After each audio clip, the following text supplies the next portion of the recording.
I remember traveling up country as a young child. We used to buy the big loaves of bread. For 25 Kenya shillings, would have the big loaf of bread to go up country, because remember, when you go up country, there are far lesser shops, and this big bread will be able to serve you for several breakfasts before you settle for your traditional sweet potatoes and yams. So this big bread was costing 25 shillings, and it was around 800 grams of bread for 25 Kenya shillings. The normal piece of bread would go for 20 shillings, and it was around 600 grams. But over time, the loaf of bread started going down. 2 years later, the same loaf of bread was now 500 grams for the same 20 Kenya shillings. Currently, just recently, a loaf of bread is no longer 500 grams, but is actually 400 grams. It is no longer bulky. It is no longer the kind of bread that you would satisfy a 4-person family with a house help. It has reduced significantly. It has a lot more holes, maybe intentional, but it is a lot less weighty and a lot less filling, and for a family of 4 and a house help, you will not be satisfied. So the price is the same 50 3 years ago, the same 50 now, but the loaf of bread has gone down significantly. This is a form of inflation called shrinkflation. So they do not just so for items that are sensitive, price sensitive, the actual amount of money does not go up significantly, but the quantity that you receive goes down significantly. It goes the same for items like biscuits. It goes the same for especially normal items that people use on a significant basis. So you wonder, why am I no longer as satisfied with the same amount of things that I buy for the same amount of money? It could also sound in the time when you are buying your monthly purchases. You pay a paltry same amount, say $100, or say 10,000 Kenya shillings every single shopping. But you see, you were able to fill a big shopping cart from the supermarket. But now the shopping cart has been going smaller and smaller and smaller.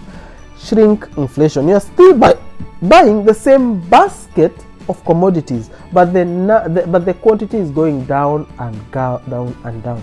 Shrinkflation. So what actually happens? This is where producers of goods that are affected by price, so that are price elastic, meaning that a significant increase in price would significantly alter the demand of this product. They do shrinkflation, where they reduce the item slowly by slowly, and you may not actually feel it until it is too late. So how do you counter shrinkflation, the brother of actual inflation? So shrinkflation can be encountered in the same in these ways. The first thing is buy things according to price per se 100 gram of this item. Don't just buy things by sight, because sometimes things like crisps, you might find a packet of crisps may have 80% air and only 20% of the actual crisps. So they have mastered the art of packaging something small with a lot more plastic and a lot more packaging to disguise how small that item is actually. So buy per gram. So what number, 100, if it's 100 grams, how much per 100 grams, so that you can be able to compare all these products and be able to buy according to what offers a lot more in quantity for a lot less in price.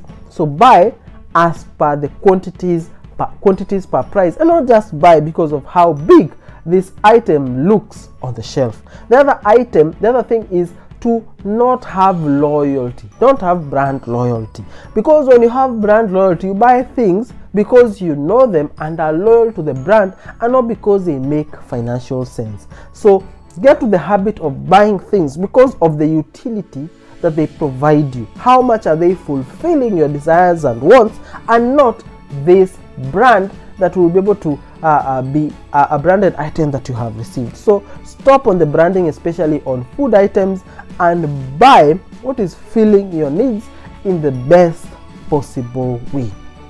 Yes, the other, of course, thing that you could be able to buy is buy things in bulk at discount shops. When you buy things in bulk at discount shops, you could be able to reduce the effect of shrinkflation on the items that you buy and the cost per gram of this item that you actually buy. So buy in bulk, buy in discount shops, and buy and store for a longer period of time, because when you buy this way, the effect of shrinkflation goes down significantly. So those are the 3 cures to shrinkflation. Are there other items that have been shrinking as you go? Remember to comment on the section down below and mention the items that have been going down while the price has been relatively consistent, and let us be able to learn from each other. Remember to subscribe to the channel and to leave a like so that this video can be able to get to much more individuals. Thank you and enjoy.